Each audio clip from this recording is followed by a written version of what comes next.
Umagang kay ganda mga ka-faith! Hello Nax family and friends, and hello po sa lahat ng ating friends abroad. Saan mang bansa kayo naroroon ngayon na naaabot ng bidyong ito, mapagpalang araw po. It's another great day to praise and give thanks to the Lord. Kaya always choose to be happy and choose to love para ang ating araw ay sumaya, ang ating buhay ay gumanda dahil si Jesus ay ating kasama.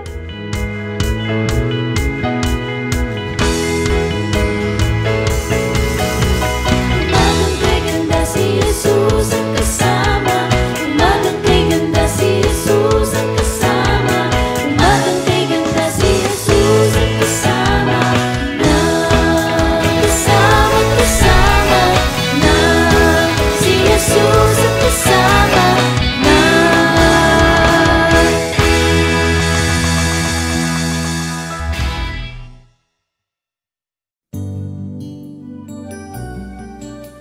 Awitan natin ng Panginoon, isang pag-ibig.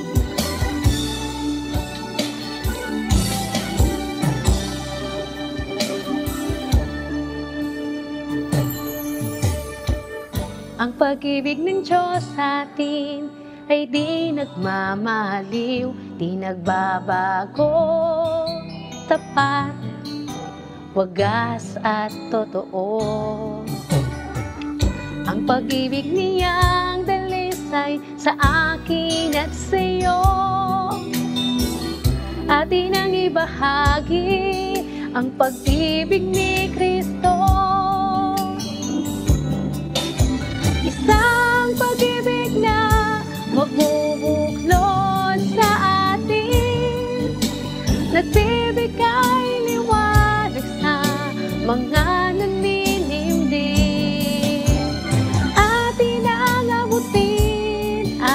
Sabog sa dilim, dinggin ang pag-ibig ng Diyos,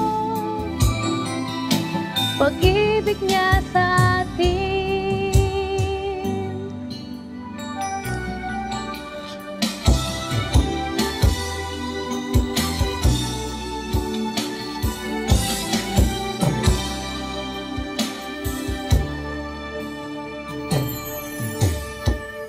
Ang pag-ibig ng Diyos sa atin ay di nagmamaliw, di maglilikat, sapat ang pag-ibig niya sa lahat. Ang pag-ibig niyang dalisay sa akin at sa iyo, atin ang ibahagi, ipamalita sa mundo. Isang pag-ibig na magbubuklod sa atin, magbibigay liwanag sa mga naninimdim, atin ang abutin at isabog sa dilim, ningning ng pag-ibig ng Diyos, pag-ibig niya sa atin. Tiyanong katulad ko, maging kahit kanino, papaghari ng pag-ibig, pag-ibig na totoo, totoo. Isang pag-ibig na magbubuklod sa atin, magbibigay liwanag sa mga naninimdim, atin ang abutin at isabog sa dilim, ningning ng pag-ibig ng Diyos,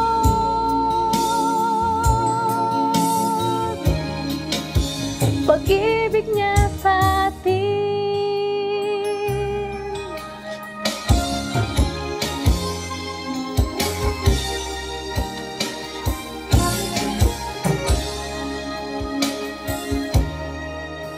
Pag-ibig niya sa atin.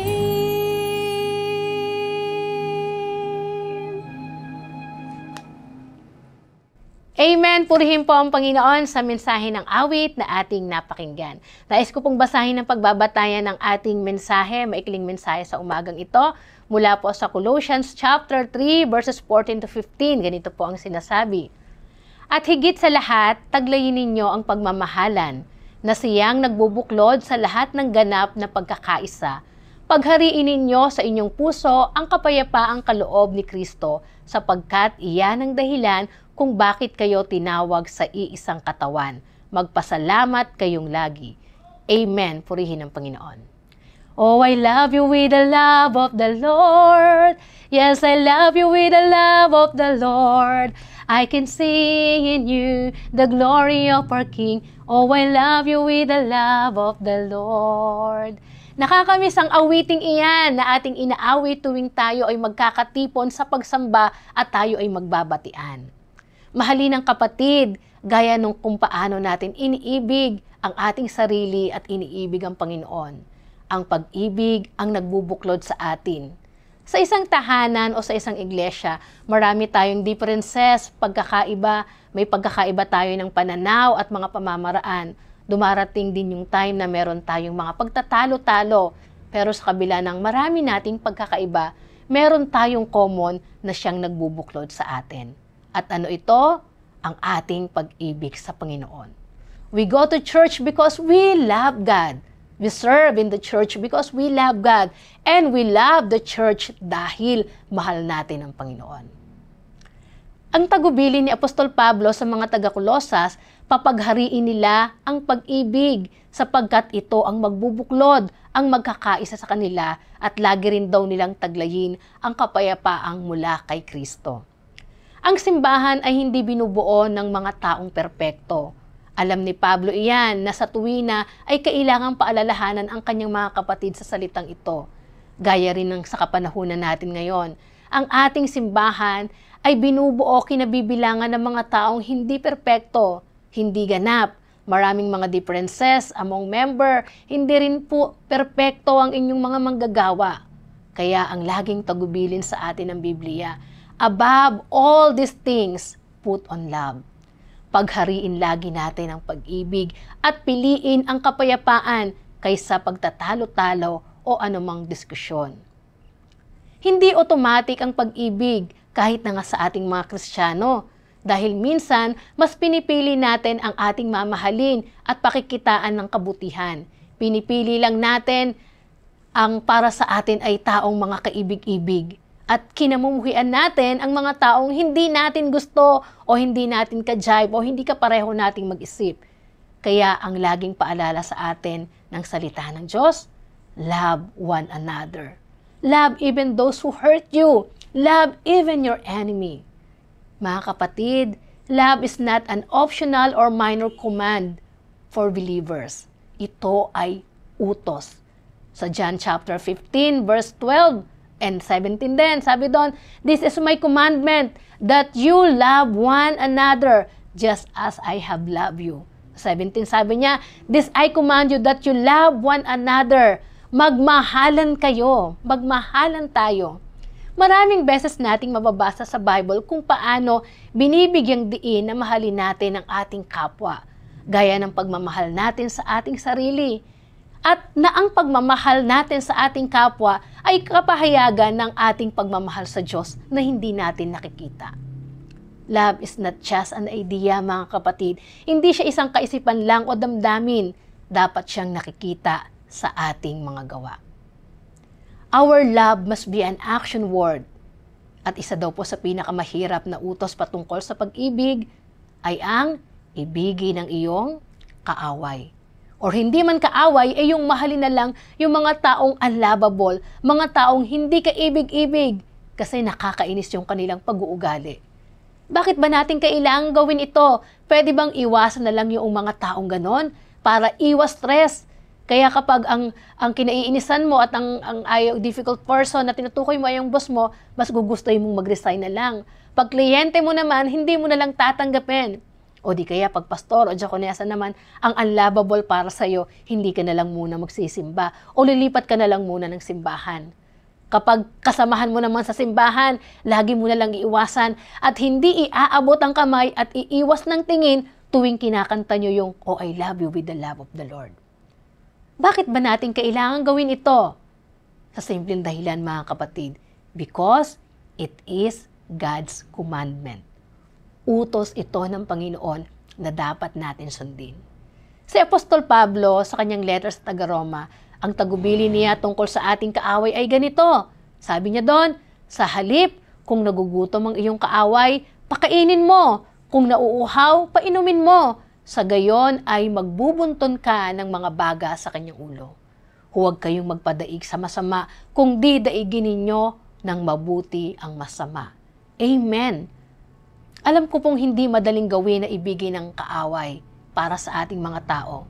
Pero ang lahat ay magiging madali kung paghahariin natin sa ating isip, sa ating puso, ang pag-ibig at kapayapaan na mula sa Panginoon. Kung sa lahat ng ating gagawin, ay gagawin natin ito ng mayroong pag-ibig. Ang sabi pa ni Apostol Pablo sa Romans 12:9-10, maging tunay ang inyong pagmamahalan. Kasuklaman ninyo ang masama at pakaibigin ang mabuti. Magmahalan kayo bilang magkakapatid at pahalagahan ninyo ang iba ng higit sa pagpapahalaga nila sa inyo. Amen. Mga kapatid, nadadaig ang masama kung pag-ibig ang lagi nating paiiralin. Above all these things, above all your feelings and your emotion, always choose to love and do what is right. Above all life circumstances, always choose to love. Amen. Manalangin tayo. Hallelujah, Lord Jesus, kay buti mo, kay dakila ng iyong pag-ibig sa amin. Salamat, Panginoon, sa kabila ng aming maraming pagkakasala, maraming pagkukulang. Hindi kami karapat-dapat, Panginoon, sa iyong harapan. Subalit, sa iyong dakilang pag-ibig, Panginoon, kami ay iyong tinanggap, Panginoon. Salamat muli sa paalala ng iyong mga salita na nagre-remind sa amin, Panginoon, sa kabila ng marami naming differences, sa kabila ng pagkakaiba ng ugali, sa kabila, Panginoon, ng meron kaming iba't ibang naisin, ang iyong pag-ibig pa rin ang nagbubuklod sa amin. Ang iyong pag-ibig, Panginoon, ang patuloy na nagbibigay sa amin ng inspirasyon, lalo higit sa paglilingkod namin sa iyong tahanan, sa iyong iglesia, sa iyong simbahan, Panginoon. Nagpapasalamat po kami, Panginoon, sa iglesia, sa simbahang ibinigay mo po sa amin, na kung saan mas lumalago kami, Panginoon, at mas nakikilala ka po namin. Lord, patuloy na pagbuklurin mo ang bawat isa sa amin. I-bless mo po ang simbahan na amin pong kinabibilangan. Ang dalangin po namin, patuloy na maghari ang iyong pag-ibig. Patuloy na maghari ang pagkakaisa, Panginoon. Meron kaming mga differences, Panginoon, kung minsan ay meron kaming mga pagtatalo-talo. Subalit, Panginoon, sa lahat ng kalagayan at sitwasyon, Panginoon, papaghariin mo sa aming puso ang pag-ibig at malasakit sa isa't isa. Kung paano, Panginoon, nararamdaman po namin at nararanasan ang inyong pag-ibig sa amin, ganun din, Panginoon, ang ibigay namin sa aming kapwa. Hindi lang, Panginoon, sa mga taong madaling ibigin, Panginoon, lalo higit sa mga taong hirap kaming ibigin, sa mga unlovable and mga difficult person na nai-encounter namin sa pang-araw-araw naming buhay. Help us, Lord, to love them more, Panginoon, gaya nung kung paano mo kami minamahal sa kabila ng aming maraming pagkakasala at pagkukulang sa iyo. Patuloy mong dagdagan ang aming pag-ibig, Panginoon, upang sa lahat ng pagkakataon magawa namin yung pinakamainam at kalugod-lugod sa iyong harapan. Salamat, O Diyos, sa iyong kabutihan. Salamat po sa araw na ito, sa mga kapatid na kasabay kong dumudulog sa panalangin sa oras na ito. Nalalaman mo po ang kanilang panalangin. Prayer for healing, prayer for provision, prayer for wisdom. Lord, ang lahat ng ito ay nababatid mo, Panginoon. Naniniwala po kami, hindi pa man binibigkas ng aming mga labi, nalalaman mo na ang aming mga panalangin. Kaya, O Diyos, dinggin mo po, katagpuin mo po ang iyong mga anak na ngayon ay umuusal sa iyo ng panalangin sa kanilang mga kalagayan. Nagtitiwala po kami at umaasa, kalakip ang aming mga pananampalataya, Panginoon, na tutuginin mo kami, diringgin mo kami sa aming panalangin sang-ayon sa iyong mabuting kalooban. Maraming salamat, O Diyos, muli sa mapagpalang araw na ito. Samahan mo po kami sa lahat ng gagawin namin today, Lord. Ang mga kapatid na pupunta ng school, ng work, ano man ang gagawin namin today, Panginoon, samahan mo po kami. Nawa, lagi ka po namin mapasaya, lagi namin mabigyan ng ngiti ang iyong mga labi sa tuwing na nakikita mo kami, Panginoon. Sa iyo po ang papuri, sa iyo ang pasasalamat sa dakilang pangalan ni Jesus na sa amin ay nagturong umibig. Amen. Amen and amen. Maraming salamat po mga kapatid sa inyong pagsama sa akin, sa amin sa umagang ito. Nawa po ay napagpala kayo ng mensahe ng Panginoon na ating nabahaginan. At maaari niyo pong ibahagi, i-share, or itag ang inyong mga friends sa video ito para marami pang makarinig ng mabuting balita ng ating Panginoon. God bless you po. See you again next Tuesday and every day. Huwag po natin laging kalimutan na bawat pagising sa umaga isang pagpapala, kaya marapat lang na tayo ay magpasalamat sa Panginoon. God bless po. God loves you and so do I. Bye! Kasama